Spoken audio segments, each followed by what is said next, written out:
if we talk about answer writing, like when should they begin writing answers?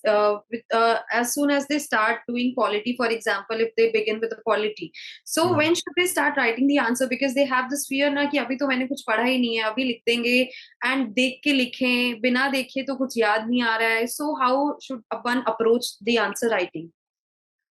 What I would suggest is that, first महीने जब, so let's take this example again. Laxmikant में पढ़ रहा हूँ पहले महीने में. अब 30 दिन हो गए.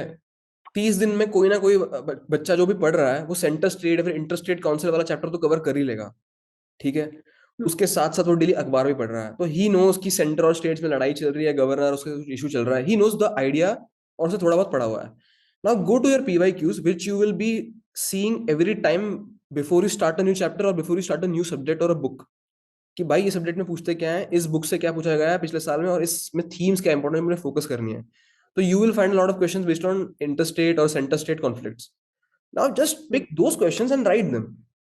Whatever you know, first start writing those answers. Eventually you'll have to practice writing answers on which on those questions about which you have very little knowledge about. That is also a skill in itself. For example mains paper में आप कोई भी question छोड़ के नहीं आओगे. आपको कुछ नहीं आ रहा है तो भी आप लिखोगे. You will make something up. You will speculate कि हाँ यार ये इसका आंसर ये हो सकता है. ऐसा आपको पन्ने भर के आना ही पड़ेंगे. You will not leave any answer. So you'll have to start practicing for that as well.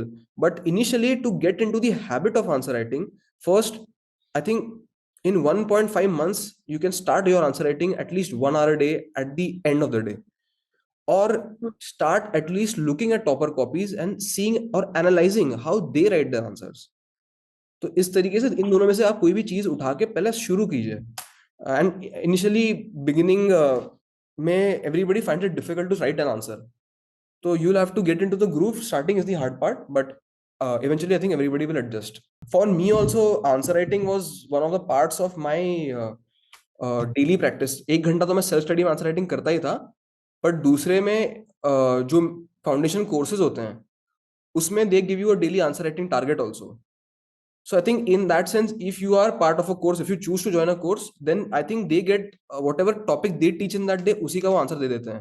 तो कोई क्लास असाइनमेंट हो गया, किसी ने आपको आंसर क्वेश्चन भेज दिया, या कोई PYQ लिख रहे हो तो आप लिख देना उसका आंसर और किसी से चेक करवा लेना. तो क्लास में वो फीडबैक भी दे देंगे आपको, बट अगर आपके कोई दोस्त है उससे भी आप चेक करवा सकते हैं. तो इन दोनों में से कुछ भी कर सकते हैं. सो PYQs का 3-fold advantages. Firstly, before I read any book, like I said, मैं बताता हूँ. स्पेक्ट्रम पढ़ने से पहले ना मैंने पूरा मॉडर्न हिस्ट्री का PYQs देखा क्या है, प्रीलिम्स का भी देखा और मेंस का भी देखा. प्रीलिम्स में मैंने ये देखा कि भाई पूछ क्या रहे लोग, तो मुझे पता चला कि ओके, नॉन कॉपरेशन मूवमेंट. भाई दिस टाइम दिस पेपर वो क्वेश्चंस नॉन कॉपरेशन मूवमेंट पे, गांधी जी के कोट पे आ रहा है क्वेश्चन, सिविल डिसोबीडियंस पे मूवमेंट आ रहा है. मूवमेंट्स पे I knew from very well before कि मूवमेंट्स आर इंपॉर्टेंट. फिर इस बार नहीं पूछा लेकिन लास्ट टाइम पूछ लिया था. Authors of newspapers, authors of books, play किसने लिखा है, स्वदेशी मूवमेंट में पोर्चुगीज कब आए थे, उनकी कौन सी कॉलोनीज थी, ब्रिटिश की पहली फैक्ट्री कहाँ सूरत में थी, ये सब चीजें. ठीक है. डेनमार्क डैनिश जो लोग आए थे उनकी कॉलोनीज कहाँ थी, ट्रैंक्विबार सिंह का, जो भी आपको पता है. तो मतलब मैपिंग एक तरीके से इंपॉर्टेंट हो रही है मॉडर्न हिस्ट्री की भी. एंशिएंट हिस्ट्री में भी आप देखना इस बार, असमा का वो कहाँ है, वांजी कहाँ है, कैपिटल, रिवर कौन से जा रहे हैं उसके थ्रू. मतलब mapping they are asking based on ancient history की लोकेशंस आल्सो. और थीम्स में शायद एक डायग्राम है, इंडिया का मैप है जिसमें सारा गंधारा कहाँ है, अवंती कहाँ है, सब मैप पे दिखाया हुआ है. अगर हम उससे एक स्टेप आगे जाते हैं, फिर निखिल सर के जो हैंडआउट्स में है, जो ज्योग्राफिकल लोकेशंस पे काफी अच्छे से उन्होंने एक्सप्लेन किया है, तो may be we could have cracked that question. तो in that sense from PYQs you now know what is important और क्या चीज कैसे पढ़नी है. पहली बात तो ये. दूसरा, PYQ पढ़ के आपको एक अंदाज आएगा कि what is the level of difficulty of the paper, कितना हमें इसमें डेप्थ में जाना चाहिए. वर्ल्ड हिस्ट्री अब आप कितना पढ़ना चाहते हो, it's up to you. Every year I'm think they asking you 1 question max or no questions.